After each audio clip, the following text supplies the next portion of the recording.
La centrale solaire d'Oulzezet, l'un des projets phares qui consacre l'engagement du Maroc dans le renforcement de l'économie verte. Cet investissement permettra de couvrir près de 42% de la consommation électrique nationale à l'horizon 2020. Un modèle de développement étudié aujourd'hui lors de cette conférence. Une rencontre qui s'inscrit dans le cadre des préparatifs du Maroc au sommet sur le climat prévu en septembre prochain à New York.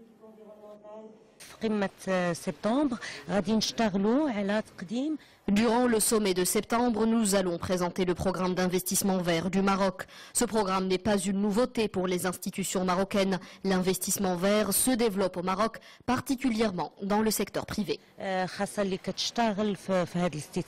2015, c'est l'année pratiquement limite pour essayer de produire un protocole d'accord qui vient remplacer le protocole de Kyoto, qui est terminé depuis déjà 5 ans, et pour lequel donc il y a l'obligation pour tous les États participants à trouver un accord contraignant et qui permet justement de limiter les émissions de gaz à effet de serre. Le Maroc a déjà jeté les bases d'une croissance durable et propre. La priorité à présent est d'identifier les mécanismes les plus appropriés pour l'implication du secteur privé dans ce plan d'investissement.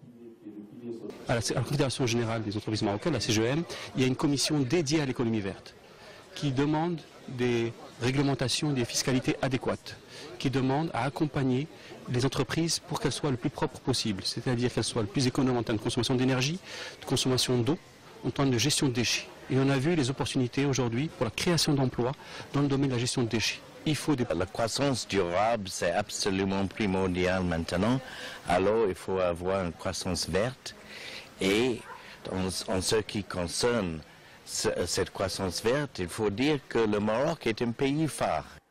Pour réussir le défi d'une économie verte, plusieurs actions sont en cours, telles que la stratégie nationale d'efficacité énergétique. L'objectif est d'atteindre une économie d'énergie de 12% à l'horizon 2020.